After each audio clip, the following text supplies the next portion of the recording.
அம்மாமா சாமன் எப்படி செய்யுங்க? சாமன் வந்து ஒரு லெமனும் எல்லோ பவுடர் மஞ்சள் பவுடரும் உப்பு மிளகுத்தூள் எல்லாத்தையும் போட்டு பிரட்டிட்டு ஒலிவ் ஆயில் கொஞ்சம் விட்டு அதையும் ஒரு சைடில் கொஞ்சம் வேகி கொண்டு வேற திரும்ப இந்த வத்தாளங்கிழங்கு ஸ்வீட் போட்டுட்டுன்றது வத்தாளங்கிழங்கு சோளம் சுக்கினி கேரட் எல்லாத்தையும் ஒரு சைடில் போட்டு அதையும் சேர்த்து மிக்ஸ் பண்ணி வேகப்படுறது வேக விட்டு ரக்கி எடுத்தாச்சு. திரும்ப எக் பிளாண்டும் கத்தரிக்காயும் கேரட் அதெல்லாம் போட்டு புறம்பா அதையும் செய்தேன். திரும்ப அவக்கூடாவில் தேசிக்காய் பொடி உப்பு மிளகுத்தூள் வெங்காயம் பச்சை மிளகாய் அவ்வளோதான். அதை போட்டு சம்பல் செய்தாச்சு. சம்பல் செய்துட்டு அதையும் சேர்த்து சாப்பிட்றோம். விரும்பினா இந்த மீன் குழம்பையும் விரும்பினார் காட்டு இதையும் ஊற்றி சாப்பிடலாம்.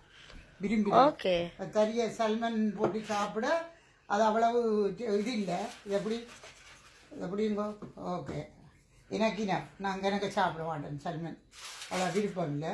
அப்போ இவ்வளோதான். இதை இந்த குழம்பையும் ஊற்றி சாப்பிட்றது அவ்வளோதான் நல்லா இருக்கும்.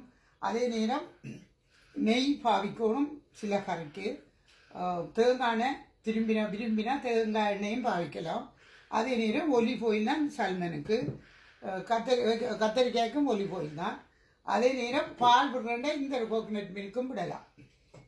மற்றது சாப்பிட இந்த இது ஓமமும் சின்ன சீரகம் அவிச்சு ஒண்டை விட்டு ஒரு நாளைக்கு இதை குடிக்கணும். விடியவும் குடிக்கலாம், இப்போ சாப்பிட்டுட்டும் குடிக்கலாம். அவ்வளோதான்.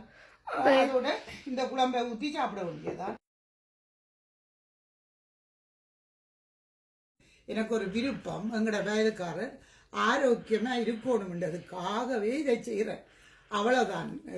லைக் பண்ணினான என்ன செய்தான அதை நான் விரும்பலை. நான் சொல்கிறது இப்போ என்னென்னா இதை எல்லார் மத்தியிலும் போய் சேருவோம். அதுதான் என் விருப்பம். இனி நான் வீடியோ செய்கிறது என்ன ஒரு மாதம் இல்லை 2 மாதத்தில் முடிச்சுட்டு இந்த வயது போன ஆட்கள்கிட்ட போய் இது எப்படி செய்யணும்ட்டு அவ்வளோதான். உங்களுக்கு கிட்ஸுக்கும் நான் என்னென்ன சொல்லணுமோ கேளுங்க சொல்கிறேன். Okay bye.